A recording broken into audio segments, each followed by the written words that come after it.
Welcome back to Banging the Can, the Houston sports podcast that does not apologize for championship rings and tings. I am your host, Ross Bolen, and I am here to find, identify, and destroy all Jalen Green haters.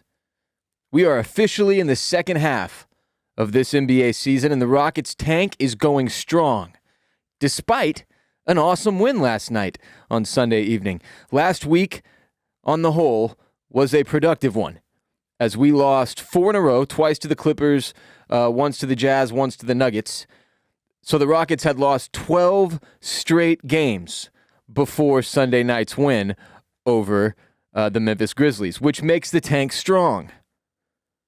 And if you're pro-tank, as you should be, this is a good thing. But last night, our young Rockets shocked the world, and especially the Memphis Grizzlies, with a 123-112 win thanks to really solid shit from KPJ, Jalen Green, and perhaps my least favorite Rocket, Christian Wood. The win took us from the worst record in the league to the second worst record in the league, but the point is we are firmly in that top 3 now because, as we have discussed several times, the 3 worst records have the same odds, 52.1% for a top 4 pick, 14% for the top overall pick, but the team with the worst record is guaranteed no worse than the 5th overall pick. And this year's draft will have 5 very good players in that top 5, and we want at least one of them. The Magic have gone 4-6 in their last 10 games. The Pistons have gone, 5-5? Which has really opened up the door for us. And Jalen Green looked like we have all wanted him to look last night. And for a few games in a row, and really more and more so, with more consistency. But he closed out the Grizzlies. KPJ has been playing out of his mind, Kevin Porter Jr. Alperen Sengun is just waiting for his chance and growing game by game. Can you imagine adding another potentially top 3 pick in the draft to that core? Baby, we've got a stew going. As much as I hated watching James Harden leave, the Fertittas have properly handled everything since his exit. And the Jalen Green haters, who way overreacted to the first half of this season, of his first season ever, need to shut up and sit down and say sorry for wasting all of our time and breath. Being habitually mediocre sucks. I want to see the Rockets build a championship team through the draft like the fucking Warriors did. I want to see a young core grow and develop together and build insane chemistry and all this shit we haven't gotten to do in Houston the last several years with our Rockets because Morey never tanked. He never let us slide all the way out of the playoffs, and we were thankful for it, and it was awesome. But that's not normal. Morey also liked executing trades as much as some of you like twiddling your diddly. We are now where we want to be, Rockets fans. This is how a semi-successful rebuild looks, at the beginning, when you haven't seen enough to really confirm that it's going well at all. We just have to pray they keep up the momentum and we continue to see more growth from guys like Jalen Green and Kevin Porter Jr. and Alperen Sengun and the like. And that we see more growth in our head coach as well. The Rockets play the Miami Heat tonight, then come home for the Los Angeles Lakers on Wednesday and the Dallas Mavericks on Friday. So it should be a very fun week for us, the fans. Hopefully, 3 very entertaining losses. Today's episode of Banging the Can is brought to you by Trade Coffee. 90% of the coffee from the grocery store is actually stale. You heard that right. The coffee you know and think you love needs an upgrade. Instead of rebuying the same old, let Trade Coffee send you something freshly roasted that you're literally guaranteed to love. Trade sells the freshest roasted and ethically sourced beans from America's best independent roasters. They ship free to you as often as you like, whole or ground. Whether you're a coffee nerd or just want a better daily cup, Trade's real real coffee experts taste test over 400 roasts and use technology to match you to your ideal coffee based on your preferences and brewing method. Take the quiz to get started. Trade Coffee guarantees you'll love your first bag or they'll replace it for free. They've been featured by the New York Times, Wired, GQ, and have delivered over 5 million bags of coffee. Their subscription is no hassle. Skip shipments, change your frequency, or cancel at any time. It's an amazing experience. You just go to drinktrade.com/BTC. You take the little coffee quiz. They give you your results, and it'll tell you exactly what they think you're going to enjoy. Then it ships straight to your door, and it is incredible. I've got a bag of it behind me. I've been drinking it every morning. Love Trade Coffee and every single batch of coffee they have sent me so far. And for our listeners, for the can bangers out there, right now, Trade Coffee is offering a total of $20 off your first 3 bags when you go to drinktrade.com/BTC. To get started, you take their quiz at drinktrade.com/BTC and start your journey to the perfect cup. That's drinktrade, drinktrade.com/BTC for $20 off your first 3 bags. The Major League Baseball lockout has continued on in disastrous fashion, with the Players Association rejecting Major League Baseball's final proposal in negotiations for a new collective bargaining agreement last week. And, of course, Commissioner Rob Manfred, I don't care how anybody else pronounces his name, that's Manfred, announces that the first 2 series of the regular season are canceled. Not great. Very unfair. Our own Lance McCullers Jr. went hard on Twitter after the fact, blasting the owners for what he sees as unfair, and then deactivating his account. Now, after several hours, LMJ's account was back, but the lockout tweets and his replies to all of the replies to his tweets had been deleted. But here's what he tweeted. "It's mind-blowing these dudes legitimately caused these issues and continue to lie about it," McCullers said on Twitter in a quote tweet of the Houston Chronicle's Chandler Rome's statement from ownership. "Walk out on us in Dallas, locks us out, don't speak to us for 6 weeks, takes weeks at a time to respond to our proposals, clearly don't care about fans, baseball, or the game. It's exhausting." And McCullers is referencing the 10-minute meeting the owners had with the Players Association on December 1st in Dallas, a day before they decided to lock out the players until a new collective bargaining agreement could be reached. And then after the lockout was imposed, there was a 6-week delay before the 2 sides met again.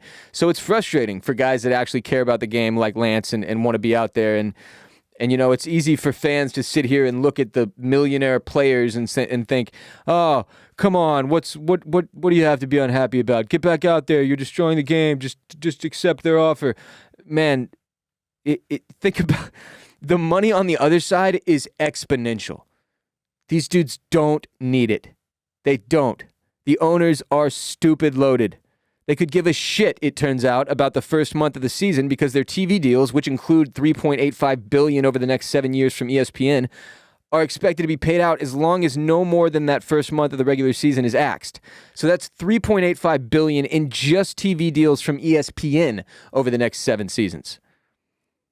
That's just ESPN. We're not talking about ticket sales. We're not talking about merch. We're not talking about any other TV deals. Just ESPN. That's fucking insane. Jim Crane bought the Astros for $680 million just 11 years ago. 2011, $680 million. Today, Forbes sets the franchise's value at $1.87 billion. With a B. That should give you an idea of how the owners are doing, why they've been unwilling to bend thus far, and how bad this could all get. Sad. The Players Association, in kind of a response, almost a rebuttal to the lack of baseball and the what they see as an, unfair deal from ownership that they're offering, they announced a $1 million fund to support stadium workers who will be hurt by the lockouts, delaying the start of the season. So Major League Baseball Players Association, $1 million in a fund. There's a quote here from the MLBPA executive board leaders, Andrew Miller and Max Scherzer, said in a statement released by the Players Association, "There are a lot of people who make our game great. Many aren't seen or heard, but they are vital to the entertainment experience of our games. Unfortunately, they also will be among those affected by the owner-imposed lockout and the cancellation of games. Through this fund, we want to let them know that they have our support." And it's just funny when you look at the numbers like just the ESPN deal. Billions and billions of dollars. in 2019, the year before the pandemic started and, blew up the world, Major League Baseball's revenue hit $10.7 billion, the 17th consecutive year the league experienced rising revenue. $10.7 billion. $3.85 billion coming in the next 7 years just from ESPN. And the Players Association launches a $1 million fund. It's just it's just an outrageous situation. Opening day was scheduled for March 31st, with the Astros scheduled to play a 3-game series against the Philadelphia Phillies at Minute Maid Park. That series was supposed to be followed by a 3-game series at home against the Yankees. Neither of them will happen. 91 total games canceled from the first 2 series across the league. 91 total baseball games that we will not see. It sucks. It really sucks, and I hope it ends soon. In other bad news, Houston native WNBA star Brittany Griner was arrested in Russia at a Moscow airport after Russian authorities searched her luggage and found, vape cartridges. The Russian Customs Service said Saturday that the cartridges were identified as containing, oil derived from cannabis, which could carry a maximum penalty of 10 years in prison. 10 fucking years. What? That is an idiotic fucking rule. I'm never leaving this country again. I'm never leaving the U.S. again. 10 years for some fucking weed cartridges? Come on. That's too many years. That's 10 too many years. The Customs Service identified the person arrested as a player for the U.S. women's team and did not specify the date of her arrest. Russian media reported the player was Griner, and her agent, Lindsay Kolis, did not dispute those reports. Griner, who plays for the WNBA's Phoenix Mercury, has played in Russia for the last 7 years in the winter, earning over $1 million per season, more than quadruple her WNBA salary. I had no idea that WNBA players were having to go overseas to clean up. Quadruple her WNBA salary? $1 million per season playing in Russia in the winter? She's 31. Griner has won 2 Olympic gold medals with the U.S., a WNBA championship with the Mercury, and a national championship at Baylor. She's a 7-time All-Star. And the fucked up part of the situation is they don't really know how they're going to get her back. It's not an easy process.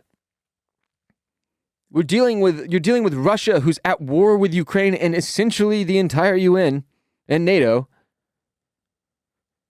And that's not where you wanted to be detained. Look, I would have left the vape carts behind. That's just me. Considering the circumstances, I'm not saying that she should be under arrest in Russia. I'm saying if I'm Brittany Griner and I smoke weed, which I can identify with half of that, then I'm not taking my vape carts on the plane out of Russia.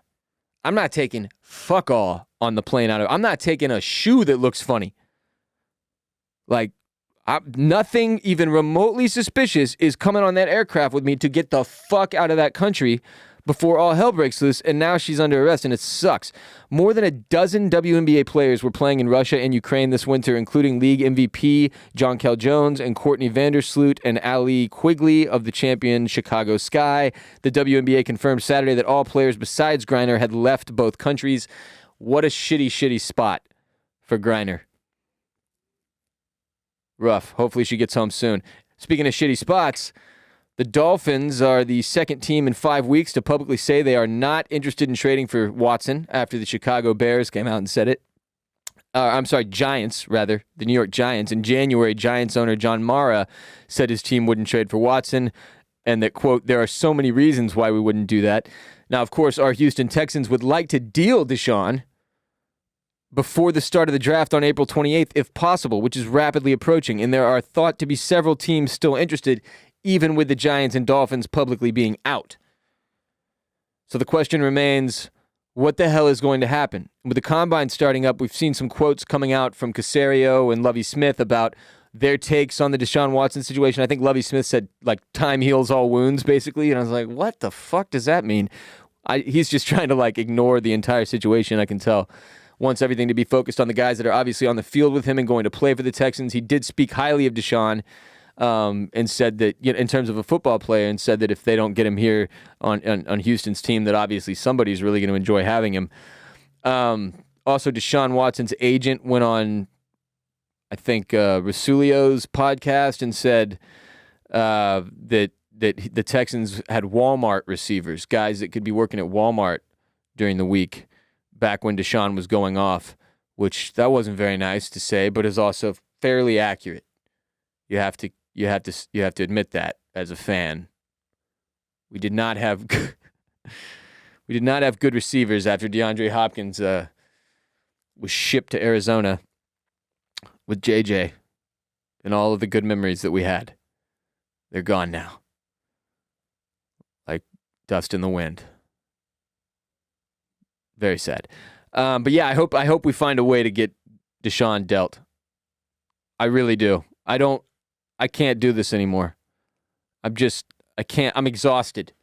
We've been talking about this for months and months and months and months in a fucking pandemic and now a war-torn world. I can't focus on Deshaun Watson and the fact that he couldn't keep his pee-pee in his pants at the masseuse. Flying in bitches from out of state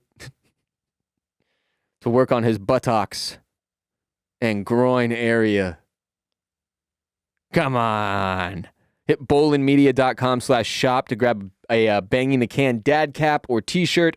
Follow us on social media at Banging the Can on TikTok. We got over, I think, 16,000 followers now on TikTok. At Banging the Can on Instagram. At Banging the Can on Twitter. Support our sponsor, Trade Coffee. To get started, take their quiz at drinktrade.com/BTC and start your journey to your perfect cup. That's drinktrade.com/BTC for $20 off your first 3 bags just for being a can banger. We appreciate you. Thanks for being here. Thanks for listening. Tell all your Houston sports friends and family about Banging the Can. And I'll be back soon. Until then, I'm Ross Bolen, at WR Bolen on Twitter and Instagram. H-Town, stay down.